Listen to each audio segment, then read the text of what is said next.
Buffalo Bills, the 4 Super Bowl losses, 1990 to 93. For Buffalo fans, nothing stings more than the early 1990s. The Bills were one of the most dominant teams of that era, reaching 4 straight Super Bowls from 1990 to 1993. Led by Jim Kelly, Thurman Thomas, Andre Reed, and Bruce Smith, they had the talent to cement themselves as a dynasty. Instead, those 4 years came to define heartbreak. The most painful of the 4 came first. On January 27, 1991, in Super Bowl 25 against the New York Giants, the Bills trailed 20-19 in the final seconds. With 8 seconds left, kicker Scott Norwood lined up for a 47-yard field goal that could have won Buffalo its first championship.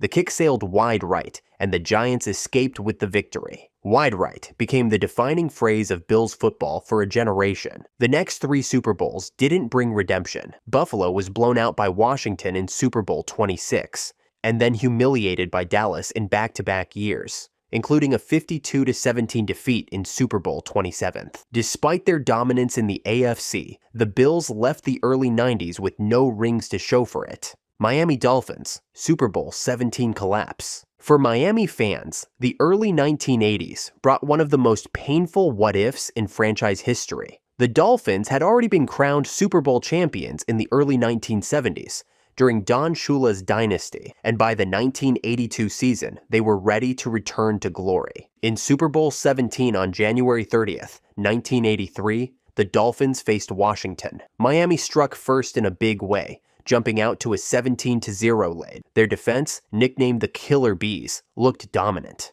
and it seemed as if the Lombardi Trophy was heading back to South Florida. But then, momentum flipped. Washington chipped away at the lead, tying the game in the third quarter. Early in the fourth, with the score knotted at 17, came the play Dolphins fans still remember with a grimace. On 4th and 1, Washington running back John Riggins broke free for a 43-yard touchdown run, dragging Miami cornerback Don McNeil with him before sprinting untouched to the end zone. That run didn't just give Washington the lead, it crushed Miami's spirit. Washington scored 27 unanswered points in total, winning 27-17. The Dolphins' early lead and eventual collapse remain seared into the memory of the fan base. Losing a Super Bowl is always painful, but blowing a 2-touchdown advantage in the biggest game of the year made it devastating. For a generation of Miami fans, that loss symbolized wasted opportunity, especially since Shula wouldn't win another championship despite later drafting Dan Marino. New England Patriots, Super Bowl 42, the 18-1 season. For Patriots fans, no loss will ever sting more than February 3, 2008. New England entered Super Bowl 42 against the New York Giants as heavy favorites. They weren't just undefeated, they were chasing history. At 18-0, Tom Brady, Randy Moss, and Bill Belichick had put together one of the greatest seasons ever. A win would have capped off the NFL's first perfect season since the 1972 Dolphins. The game, however, didn't go according to script. The Giants' relentless pass rush harassed Brady all night, and the Patriots' offense never found its usual rhythm. Still, with just under 3 minutes left, Brady found Moss for a touchdown to take a 14-10 lead. It felt like destiny was finally within reach. But then came one of the most famous drives in NFL history. Giants quarterback Eli Manning, facing 3rd and 5, somehow escaped a sure sack and hurled a desperate pass downfield. Wide receiver David Tyree went up and made the miraculous helmet catch, pinning the ball against his helmet as Rodney Harrison dragged him down. The improbable 32-yard gain kept the drive alive. Moments later, Manning hit Plaxico Burress for the go-ahead touchdown with just 35 seconds left. The Giants won 17-14, handing the Patriots their only loss of the season on the biggest stage of all. For New England, the defeat was devastating. Instead of immortality as the greatest team ever, they became 18-1, remembered as much for falling short as for their dominance. New York Jets, the butt fumble, 2012. Thanksgiving night, November 22, 2012, became one of the most infamous evenings in Jets history. And it wasn't because of the turkey. In front of a national audience on primetime television, the Jets hosted the New England Patriots in what quickly turned into a disaster. Early in the second quarter, trailing 14-0, Jets quarterback Mark Sanchez took a snap and attempted a broken handoff. Unsure where to go, he scrambled forward, straight into the backside of his own offensive lineman, Brandon Moore. The collision knocked Sanchez to the turf, the ball popped loose, and the Patriots scooped it up for a touchdown. The play was instantly dubbed the butt fumble, and it symbolized the Jets' struggles in one humiliating moment. New England went on to rout New York 49-19 in a blowout that compounded the embarrassment. For Jets fans, the sight of their quarterback running into his own teammate's rear end and fumbling on national TV became the defining lowlight of the 2012 season. What made the butt fumble sting even more was how it lived on. ESPN replayed it for months, and it became a viral clip replayed endlessly in blooper reels. It even won Worst of the Worst on SportsCenter's Not Top 10 countdown for 40 consecutive weeks before being retired from the list. Baltimore Ravens, 2018 wildcard loss versus Chargers. For Ravens fans, the 2018 postseason was supposed to be the dawn of a new era. Rookie quarterback Lamar Jackson had electrified the league after taking over midway through the season, leading Baltimore to a 6-1 finish down the stretch and an AFC North title. With the playoffs back in Baltimore, optimism was high. On January 6, 2019, the Ravens hosted the Los Angeles Chargers in the wild card round. Having just beaten LA a few weeks earlier, many believed Baltimore's stout defense and Jackson's dynamic running would carry them to the next round. What unfolded became one of the more painful memories in recent Ravens history. The Chargers, led by veteran quarterback Philip Rivers, came prepared with a new defensive scheme. They frequently used 7 defensive backs on the field to counter Jackson's running ability, clogging up lanes and forcing him into uncomfortable passing situations. The Ravens' offense sputtered, and by the fourth quarter, they trailed 23-3. Baltimore finally mounted a rally late, as Jackson threw 2 touchdown passes to cut the lead to 23-17. With just over a minute remaining, the Ravens had the ball with a chance to complete the comeback, but Jackson was strip-sacked, and the fumble sealed the game for Los Angeles. Though Lamar Jackson would go on to win MVP the very next season, this game remains a reminder of the growing pains of that era. Cincinnati Bengals, 2015 wildcard collapse versus Steelers. Few playoff losses in NFL history have been as painful and self-inflicted as what happened to the Bengals on January 9th, 2016. Hosting the rival Pittsburgh Steelers in the wildcard round, Cincinnati was trying to end decades of frustration. They hadn't won a playoff game since 1990. This matchup seemed like the perfect chance to finally change that narrative. The game itself was an emotional roller coaster. In a cold, rainy slugfest, tempers flared from the start. Late in the fourth quarter, it looked like Cincinnati was finally about to exercise their playoff demons. Trailing 15-0 entering the fourth quarter, they stormed back. With just 1 minute and 50 seconds left to play, running back Jeremy Hill powered into the end zone to give the Bengals a 16-15 lead. When Vontaze Burfict intercepted Ben Roethlisberger shortly afterward, Paul Brown Stadium erupted. It seemed like Cincinnati had their long-awaited playoff victory secured, but in just a few minutes, it all unraveled. On the very next offensive play, Hill fumbled the ball, giving the Steelers life. Roethlisberger, injured earlier in the game, returned to lead a desperate drive. With less than 30 seconds left, Burfict delivered a crushing hit to Antonio Brown that drew a 15-yard penalty for unnecessary roughness. As if that wasn't bad enough, Bengals cornerback Adam Packman-Jones was flagged for unsportsmanlike conduct during the same sequence, handing Pittsburgh an additional 15 yards. In the blink of an eye, the Steelers were in field goal range. Kicker Chris Boswell drilled a 35-yard field goal with just 14 seconds remaining, giving Pittsburgh an improbable 18-16 win.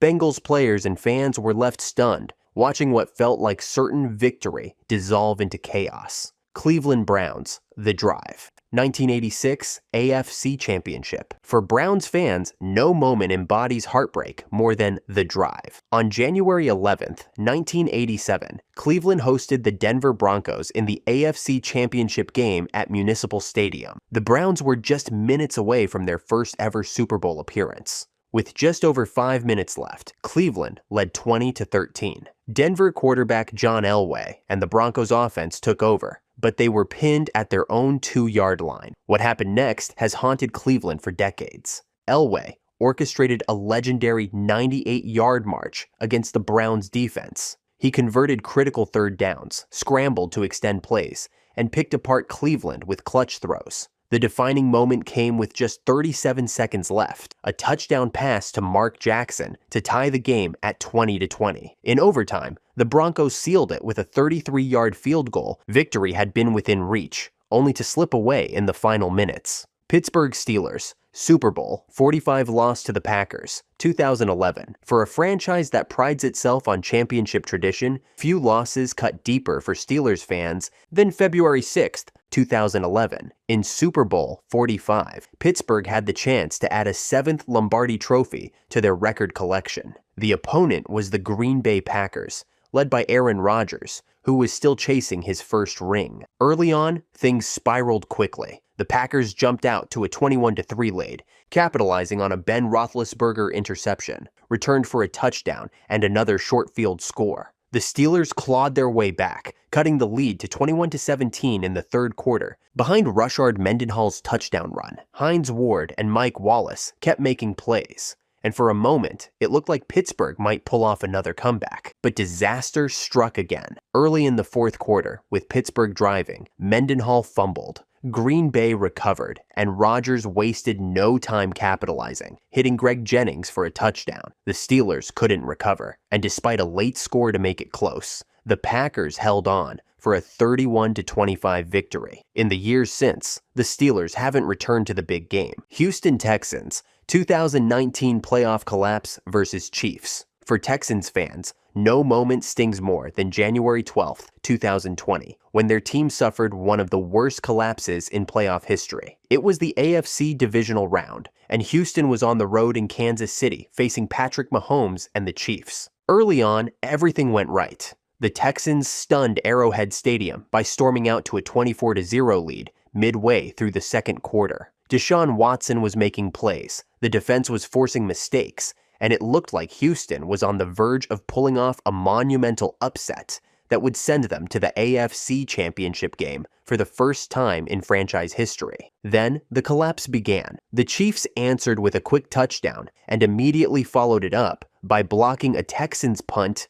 and returning it for another score. A failed Houston fake punt gave Mahomes a short field, and soon after, the lead was gone. In just a matter of minutes, the Chiefs had turned a 24-point deficit into a halftime lead. From there, Kansas City never looked back. Mahomes threw 5 touchdown passes, and the Chiefs scored 41 unanswered points. The final score was 51-31, with Houston left stunned. One moment they were up 4 scores, and the next they were completely overwhelmed. Many considered it the franchise's defining low point, a reminder of wasted potential during the Watson era. For Kansas City, it was the beginning of a Super Bowl run. For Houston, it was the collapse that still haunts the fan base. Indianapolis Colts, Super Bowl III upset. For Colts fans, especially those who still remember the team's Baltimore days, nothing was more painful than Super Bowl III. On January 12, 1969, the Colts entered the game as overwhelming favorites against the upstart AFL champion New York Jets.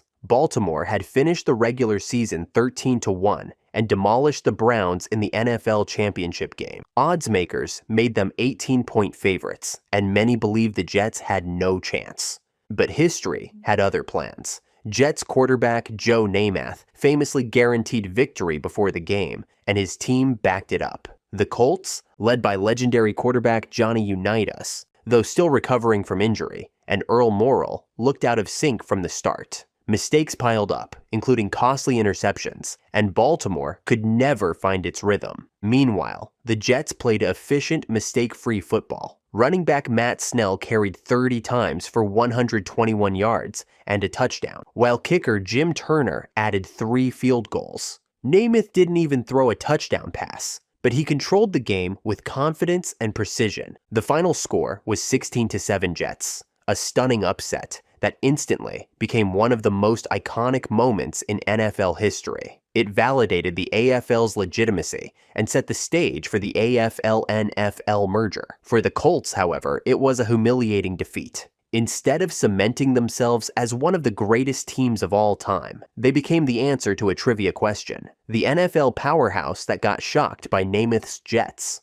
Jacksonville Jaguars, 1999 AFC Championship loss and years of futility. For Jaguars fans, the high watermark of the franchise came shockingly early, and the fall from it has been long and painful. Founded as an expansion team in 1995, Jacksonville quickly found success under head coach Tom Coughlin, making the playoffs 4 times in their first 5 years. By the 1999 season, they looked unstoppable. The Jaguars finished 14-2, boasting the NFL's best record, powered by quarterback Mark Brunell, running back Fred Taylor, and a ferocious defense led by Tony Brackens and Kevin Hardy. They won their 2 playoff games handily, setting up an AFC Championship showdown against the Tennessee Titans, a team they had lost to twice that regular season. Fans believed this was finally their year, but in front of a raucous Jacksonville crowd on January 23, 2000, disaster struck. After holding a slim halftime lead, the Jaguars completely unraveled. Titans quarterback Steve McNair and running back Eddie George dominated the second half, and special teams icon Derek Mason broke free for a kickoff return touchdown. The Titans outscored Jacksonville 23-0 in the second half, winning 33-14. The pain was doubled by context. Jacksonville's magical season ended against the one team they couldn't beat, Tennessee. In fact, all 3 of their losses that season came to the Titans.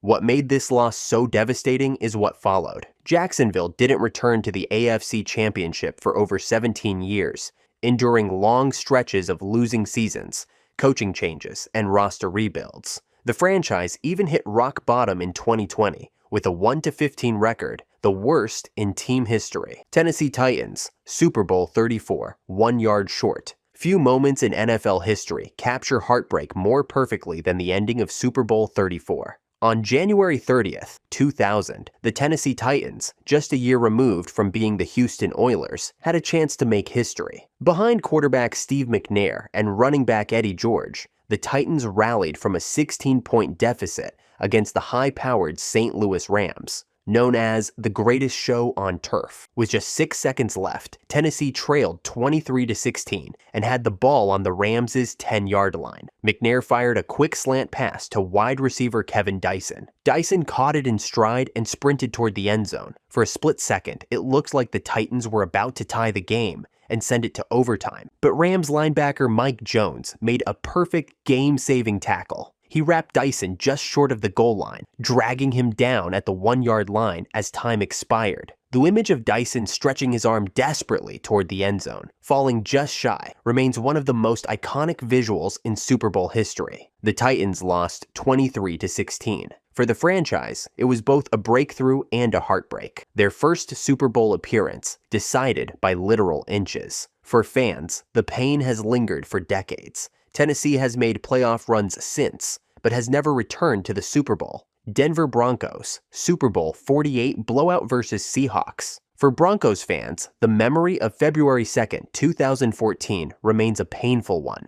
Denver entered Super Bowl 48 in New Jersey with one of the most prolific offenses the NFL had ever seen. Peyton Manning had just broken single-season records for passing yards, 5,477, and touchdowns, 55. The Broncos finished 13-3, steamrolled the AFC, and were favored to take home the Lombardi Trophy. But against the Seattle Seahawks, it all went wrong from the very first play. On the game's opening snap, a miscommunication on the offensive line led to the ball sailing past Manning into the end zone for a safety. Just 12 seconds into the game, Denver trailed 2-0, and things unraveled from there. Seattle's ferocious Legion of Boom defense overwhelmed Manning and the Broncos receivers, suffocating an offense that had looked unstoppable all season. By halftime, it was 22-0. Percy Harvin returned the second half kickoff 87 yards for a touchdown, and Seattle never looked back. At one point, the Seahawks led 36-0, completely dominating all 3 phases of the game. The final score was 43-8. One of the most lopsided results in Super Bowl history. For Denver, it was an embarrassment, not just a loss, but a complete dismantling on the biggest stage, with the whole country watching. Broncos fans had endured blowout defeats in earlier Super Bowls in the 1980s, but this one was different. Kansas City Chiefs, Super Bowl, 1 loss to the Packers. For the Kansas City Chiefs, the roots of their fan base's pain stretch all the way back to the very first Super Bowl. On January 15, 1967, the Chiefs, champions of the AFL, faced Vince Lombardi's Green Bay Packers, champions of the NFL, in the inaugural AFL-NFL World Championship game, what would soon be known as the Super Bowl. At the time, many NFL loyalists viewed the AFL as inferior. Chiefs fans believed their team, led by quarterback Len Dawson, running back Mike Garrett, and defensive stars like Bobby Bell and Buck Buchanan, could prove otherwise. In the first half, Kansas City actually kept pace. They trailed just 14-10 at halftime, and momentum seemed within reach. But the second half belonged to Green Bay. Dawson was intercepted by Willie Wood early in the third quarter, setting up a Packers touchdown. From there, the floodgates opened. Bart Starr, the Packers' legendary quarterback, controlled the game with efficiency, while Green Bay's defense completely shut down Kansas City's explosive offense. The Packers ran away with it, winning 35-10. For Chiefs fans, it was painful not just because of the loss, but because of what it represented. Their team had been carrying the flag for the AFL, and the defeat only fueled the perception that the AFL wasn't on the same level as the NFL. The sting lingered until the Chiefs redeemed themselves 3 years later, beating the Minnesota Vikings in Super Bowl IV.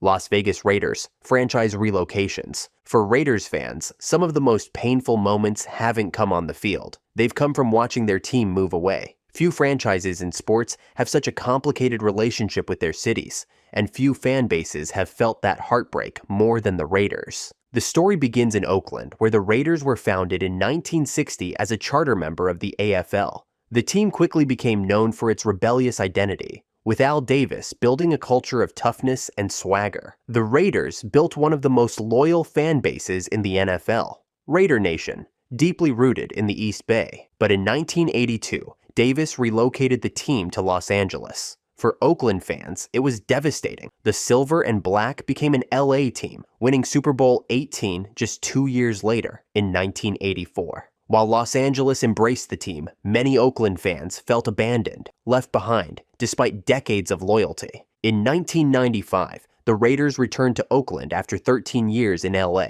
The reunion was emotional. Raider Nation had its team back, and the Coliseum again became home to the league's rowdiest fans. For a time, it seemed the wounds had healed, but financial disputes, stadium issues, and the lure of a bigger market eventually led to another painful move. In 2020, the Raiders relocated again, this time to Las Vegas. The move was a crushing blow for Oakland, a city that had already lost the Warriors to San Francisco and was watching the A's explore leaving as well. Raider Nation remains fiercely loyal, traveling in droves to Allegiant Stadium in Las Vegas, but the move left Oakland fans heartbroken for a second time. Dallas Cowboys, the Ice Bowl. For Cowboys fans, few games in franchise history sting more than the legendary Ice Bowl. On December 31st, 1967, Dallas faced the Green Bay Packers at Lambeau Field in the NFL Championship. A trip to Super Bowl II was on the line, and the conditions were brutal. The temperature at kickoff was minus 15 degrees Fahrenheit, minus 26 degrees Celsius, with a wind chill near minus 50 degrees Fahrenheit, making it one of the coldest games ever played in NFL history. The Cowboys, led by quarterback Don Meredith and head coach Tom Landry, battled Green Bay's dynasty team, led by Vince Lombardi. It was a defensive struggle on frozen turf, with players slipping on ice and breath turning instantly to frost. Late in the fourth quarter, Dallas mounted a drive and took a 17-14 lead after a touchdown pass by Dan Reeves. It looked like the Cowboys might finally overcome Green Bay and advance to their first Super Bowl. But Packers quarterback Bart Starr engineered one of the most famous drives in football history. With just seconds left and the ball at the 1-yard line, Starr executed a quarterback sneak behind guard Jerry Kramer, plunging into the end zone for the winning touchdown. Green Bay won 21-17, and the Cowboys' championship hopes were frozen on the goal line. The image of Starr diving into the end zone remains iconic, but for Cowboys fans, it's a snapshot of one of the most painful defeats in team history. New York Giants, the miracle at the Meadowlands. For Giants fans, the single most painful and embarrassing moment in franchise history came on December 10th, 1978, in what became known as the Miracle at the Meadowlands. The Giants were hosting their division rival Philadelphia Eagles at Giants Stadium. With less than 30 seconds left, New York held a 17-12 lead. Philadelphia had no timeouts remaining, meaning all the Giants had to do was kneel and run out the clock. Victory was secure, or so it seemed. Instead, Giants offensive coordinator Bob Gibson called for a running play, and quarterback Joe Pisarcik attempted to hand off to running back Larry Csonka. The exchange went horribly wrong. Pisarcik fumbled the handoff, and Eagles cornerback Herman Edwards scooped up the loose ball. He sprinted 26 yards untouched into the end zone for the winning touchdown.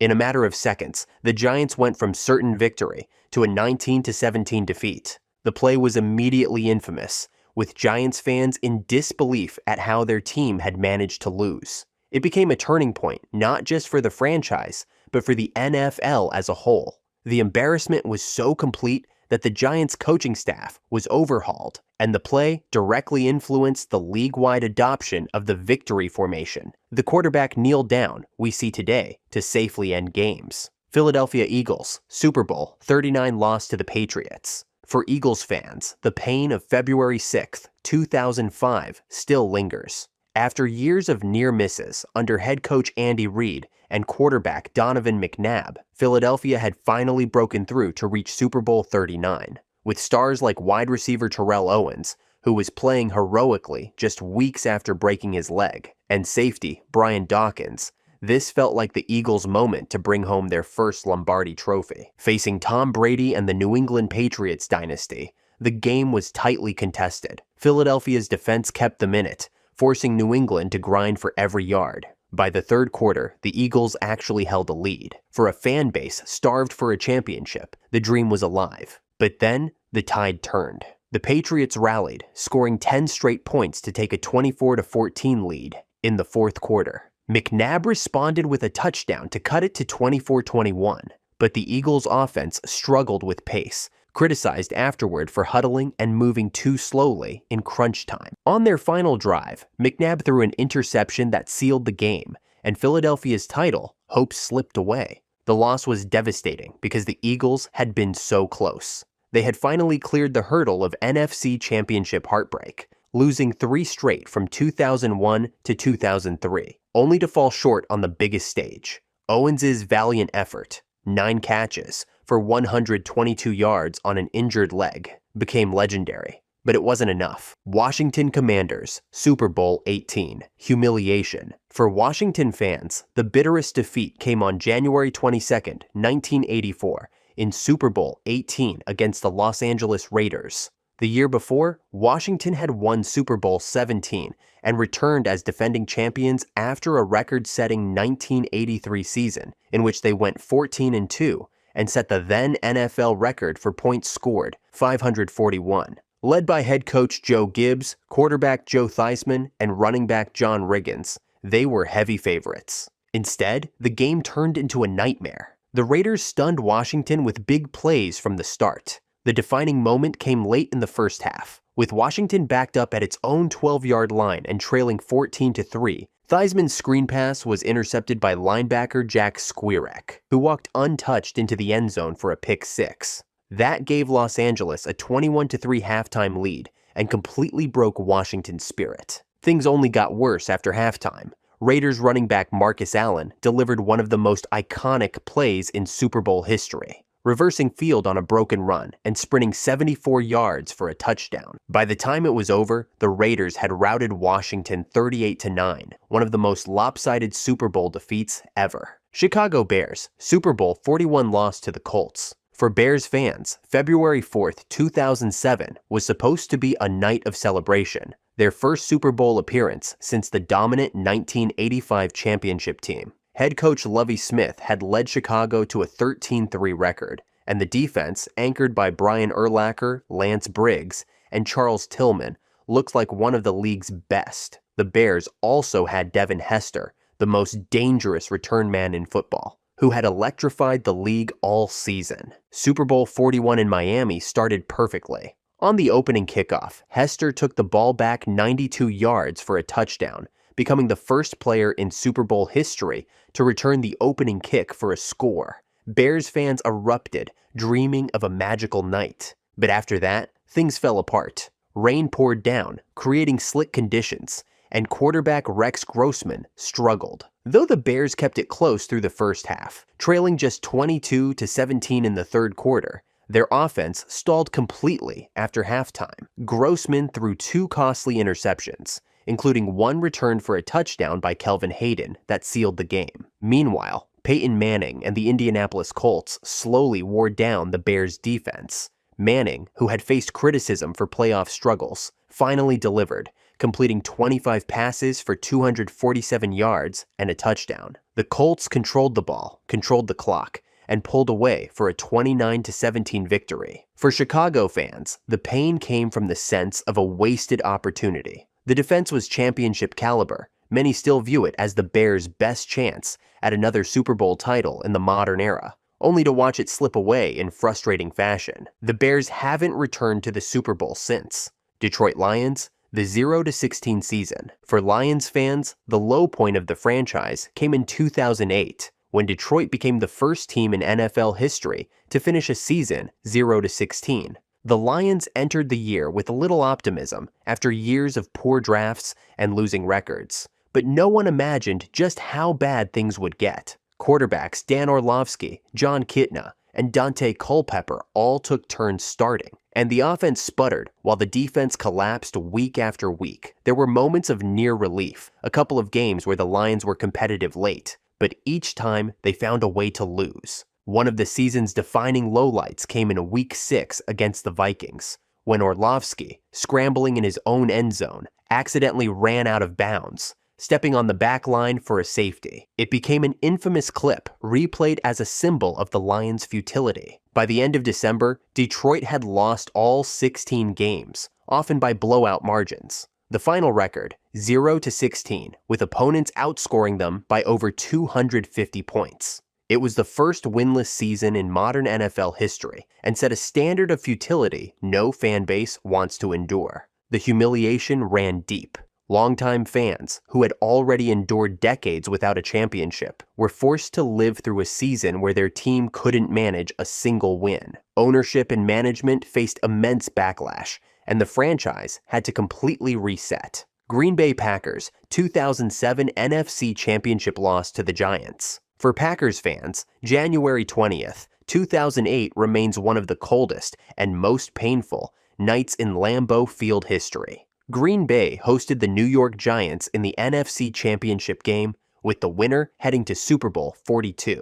It was bitterly cold, with the temperature at kickoff of frigid -1 degrees Fahrenheit, and the wind chill plunging to -23 degrees Fahrenheit. The Packers had been revitalized that season behind quarterback Brett Favre, who seemed to be writing one last great chapter in his storied Green Bay career. Facing Eli Manning and the underdog Giants, the Packers were favored to win at home in the brutal conditions. But the game turned into a slugfest. The Giants controlled the line of scrimmage, pounding the ball with running backs Brandon Jacobs and Ahmad Bradshaw, while Manning, despite the weather, played mistake-free football. Favre and the Packers kept it close. With the score tied 20-20 late in the fourth quarter, the Giants had 2 chances to win it with field goals, but kicker Lawrence Tynes missed both, sending the game to overtime. In OT, Packers fans believed Favre would deliver another Lambeau miracle. Instead, disaster struck. On Green Bay's first possession, Favre threw an interception to Corey Webster, giving the Giants the ball deep in Packers territory. This time, Tynes didn't miss. His 47-yard field goal sailed through the uprights, giving New York a stunning 23-20 victory. The loss crushed Green Bay. It ended Favre's tenure with the Packers. He would be traded months later to the Jets, and robbed the franchise of what felt like a golden Super Bowl opportunity. Adding to the sting, the Giants went on to shock the undefeated Patriots in the Super Bowl, a chance that many Packers fans believed could have been theirs. Minnesota Vikings, 1998 NFC Championship missed kick. For Vikings fans, no single moment captures heartbreak more than January 17, 1999, in the NFC Championship game against the Atlanta Falcons. The 1998 Vikings had been historic. They went 15-1, set a then NFL record with 556 points scored, and featured a high-powered offense with Randall Cunningham, Chris Carter, and rookie phenom Randy Moss. Many believed this was the year Minnesota would finally break through to win its first Super Bowl. Hosting the Falcons at the Metrodome, the Vikings led for much of the game. Late in the fourth quarter, ahead 27-20, they had a chance to seal the victory with a field goal. Kicker Gary Anderson, who had been perfect all season, 35 of 35 on field goals, lined up for a 38-yarder that would have given Minnesota a 10-point lead with less than 3 minutes to play. Anderson's kick sailed wide left. It was his first and only miss of the season, and it couldn't have come at a worse time. The Falcons seized the momentum, driving down the field to tie the game at 27-27. In overtime, Atlanta kicker Morton Anderson hit the game winner, sending the Falcons to the Super Bowl and leaving the Vikings stunned. For Minnesota fans, the pain of that miss is still raw. The 1998 Vikings were arguably the best team in franchise history, and yet they never got the chance to play for the Lombardi Trophy. Instead, they were remembered for one of the most infamous missed kicks in NFL history. Atlanta Falcons, the 28-3 collapse. For Falcons fans, there is no scar deeper than February 5th, 2017. In Super Bowl 51, Atlanta faced Tom Brady and the New England Patriots. For nearly 3 quarters, it looked like the franchise was about to win its first Lombardi Trophy in stunning fashion. Midway through the third quarter, the Falcons led 28-3. Quarterback Matt Ryan was playing brilliantly. The defense was forcing turnovers, and running backs Devontae Freeman and Tevin Coleman were gashing New England. With just over 20 minutes left in the game, Falcons fans were already daring to celebrate. But then came the collapse, the most infamous in NFL history. Brady led the Patriots on one scoring drive after another, while Atlanta's offense inexplicably stalled. Critical mistakes doomed the Falcons. A missed block that led to a Ryan strip sack. Questionable play calling that took them out of field goal range when a simple kick might have sealed the game. And a defense that couldn't get off the field. New England stormed back, scoring 25 unanswered points to tie the game at 28-28,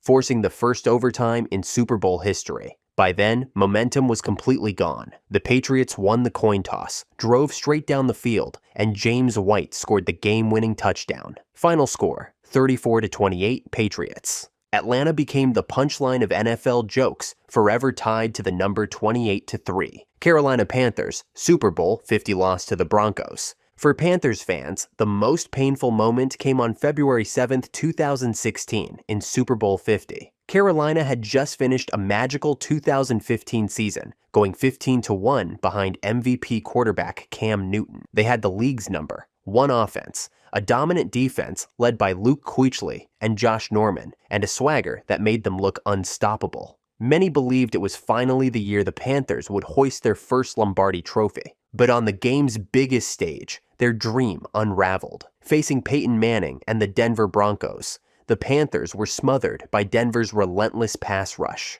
Von Miller and the Broncos' defense overwhelmed Carolina's offensive line, sacking Newton 7 times and forcing multiple turnovers. The defining play came in the fourth quarter. With Carolina trailing 16-10, Newton dropped back to pass and was stripped by Miller. As the ball bounced on the turf, Newton hesitated and didn't dive on it. Denver recovered, scored shortly after, and effectively put the game out of reach. That moment, Newton's hesitation, became the lasting image of the night, unfairly overshadowing the incredible season he had put together. The Broncos went on to win 24-10, and Carolina's historic run ended in disappointment. For fans, it was crushing, not just because of the loss, but because of how dominant the team had been all season, only to collapse when it mattered most. New Orleans Saints, the 2018 NFC Championship no call. For Saints fans, no moment in franchise history has ever felt as cruel as what happened on January 20th,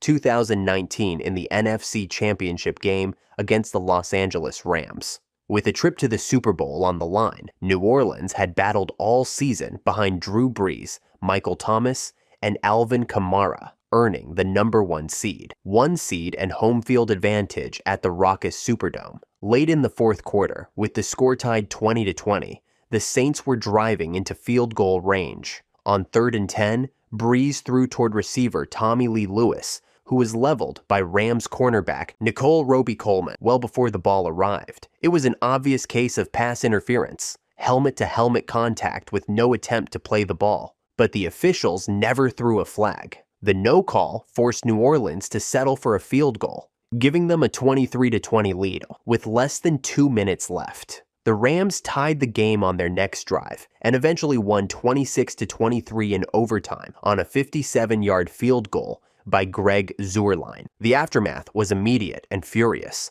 Saints fans were outraged, flooding the NFL with complaints. Even neutral viewers agreed it was one of the most blatant missed calls in league history. The play sparked lawsuits in New Orleans, mass protests by Saints fans, and endless debate across the sports world. The NFL later admitted the officials missed the call, and in response, the league temporarily allowed pass interference to be reviewable by replay, a rule change that was directly born from this moment. Tampa Bay Buccaneers, the 0-26 start. For Buccaneers fans, the team's painful beginning still stands as the ultimate low point. When the franchise joined the NFL in 1976, optimism ran high that expansion football would bring excitement to Tampa Bay. Instead, it brought misery. The Buccaneers lost all 14 games in their inaugural 1976 season, setting a record for futility. They didn't just lose, they were dominated. The offense failed to score a single touchdown until Week 4,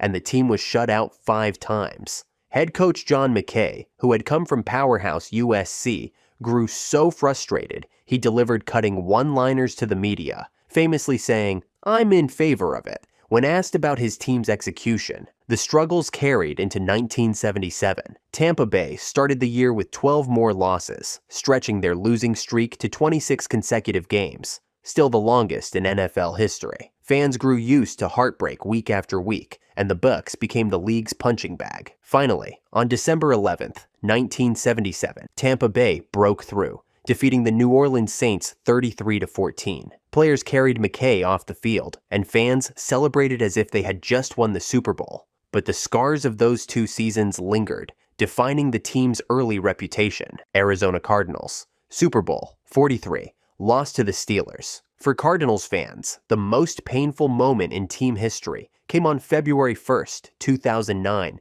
in Super Bowl 43. After decades of being one of the league's least successful franchises, Arizona had finally broken through behind quarterback Kurt Warner and star wide receiver Larry Fitzgerald. With a high-powered offense and a Cinderella playoff run, the Cardinals reached their first Super Bowl, facing the Pittsburgh Steelers. For much of the game, Pittsburgh controlled the tempo, highlighted by linebacker James Harrison's 100-yard interception return just before halftime, still the longest play in Super Bowl history. But the Cardinals refused to quit. In the fourth quarter, Warner found Fitzgerald on a quick slant, and Fitzgerald raced 64 yards down the middle of the field for a touchdown, giving Arizona a 23-20 lead with just 2:37 left. The Cardinals were minutes away from pulling off a shocking victory and securing the franchise's first championship. But Steelers quarterback Ben Roethlisberger engineered one of the greatest drives in Super Bowl history. With less than a minute remaining, he found Santonio Holmes in the corner of the end zone for a toe-tap touchdown, putting Pittsburgh ahead, 27-23. The Cardinals' final possession came up short, and the dream was over. Los Angeles Rams, Super Bowl 53, lost to the Patriots. For Rams fans, the most painful moment came on February 3, 2019 in Super Bowl 53. Sean McVay's young, innovative team had stormed to a 13-3 record, behind quarterback Jared Goff, running back Todd Gurley, and the NFL's highest-scoring offense. The defense was anchored by Aaron Donald and Ndamukong Suh. Hopes were sky-high that this would be the Rams' coronation, with a chance to defeat Tom Brady and the New England Patriots on the biggest stage. Instead, the game turned into one of the ugliest and most frustrating Super Bowls ever played. The Patriots completely neutralized the Rams' offense, holding them scoreless until late in the fourth quarter. Goff looked overwhelmed, and Gurley, battling a mysterious knee issue, was a non-factor. For 3 quarters, the Rams couldn't generate anything, with drive after drive ending in punts.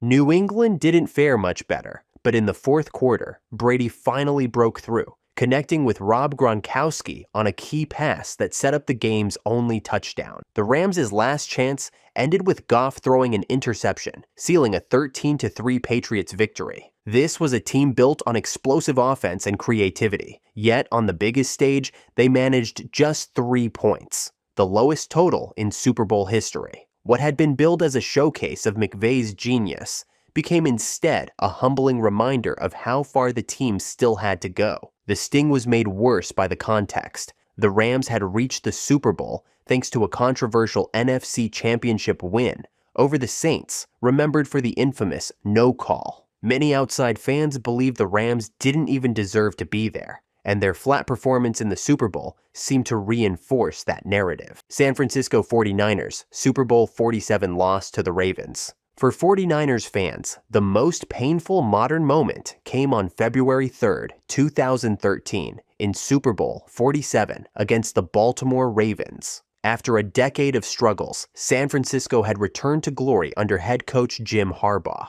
With young quarterback Colin Kaepernick taking the league by storm and a defense led by stars like Patrick Willis and Navarro Bowman, the Niners were on the brink of a 6th Lombardi trophy. But in New Orleans, things spiraled quickly. The Ravens raced out to a 28-6 lead early in the 3rd quarter, with Joe Flacco throwing 3 first-half touchdown passes. Just when it seemed hopeless, the stadium lights infamously went out, delaying the game for over 30 minutes. The power outage seemed to flip the momentum, and the 49ers roared back. Kaepernick led a furious rally, throwing for 302 yards and rushing for 62 more, including a 15-yard touchdown run that cut the deficit to 31-29. With less than 2 minutes left, San Francisco drove deep into Ravens territory. On 4th and goal from the 5-yard line, Kaepernick lofted a fade toward Michael Crabtree. The pass fell incomplete after heavy contact from Baltimore's secondary, but no flag was thrown. The Ravens held on for a 34-31 victory. For 49ers fans, the heartbreak was twofold. Not only had they fallen just 5 yards short of tying or winning the game, but the controversy over the no call on Crabtree's target left many convinced they had been robbed of a fair shot. The power outage Super Bowl became a bitter memory, a game that slipped away despite an epic comeback. Seattle Seahawks, Super Bowl 49, goal line interception. For Seahawks fans, no moment is more gut-wrenching than the ending of Super Bowl 49 on February 1st, 2015. Seattle was on the verge of winning back-to-back championships. They had dominated the NFC for 2 straight years,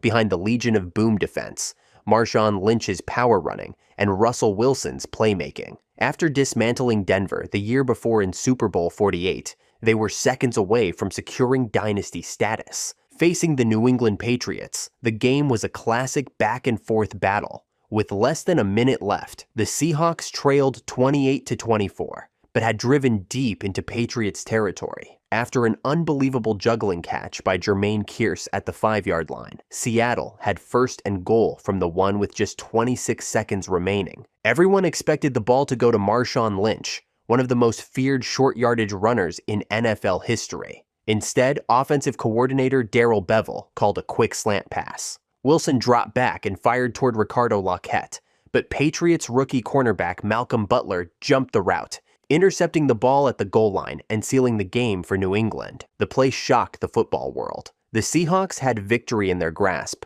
only to lose in one of the most dramatic finishes in Super Bowl history. For Seattle fans, the pain was unbearable. The decision not to hand the ball to Lynch has been debated endlessly, and the interception became the defining moment of what could have been a dynasty. Seattle hasn't returned to the Super Bowl since, and that single play continues to haunt the fan base.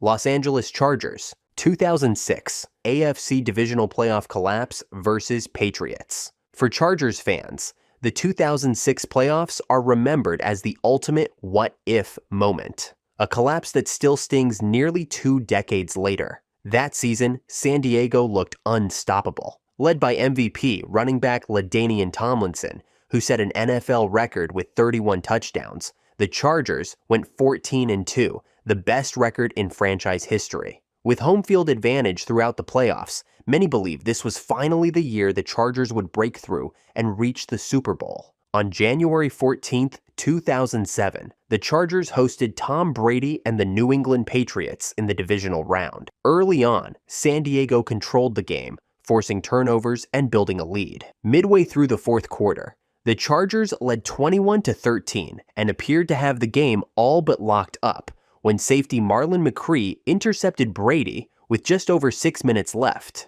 But disaster struck. Instead of going down and securing possession, McCree attempted to return the interception and fumbled. The Patriots recovered, keeping their drive alive. Moments later, Brady threw a touchdown pass and a 2-point conversion to tie the game. The Chargers' offense sputtered, and New England kicked a late field goal to go ahead. A desperate final drive ended with a missed long field goal, sealing a 24-21 Patriots victory. For fans, the loss was gut-wrenching because it felt like a golden opportunity wasted. The Chargers had the league MVP, a stacked roster, and the top seed, but costly mistakes and undisciplined play cost them the game. Even worse, the defeat led to the firing of head coach Marty Schottenheimer, who had just delivered the best regular season in team history. If you enjoyed this, I'm going to be posting a lot here, so it would mean a lot if you subscribed. Thanks for watching.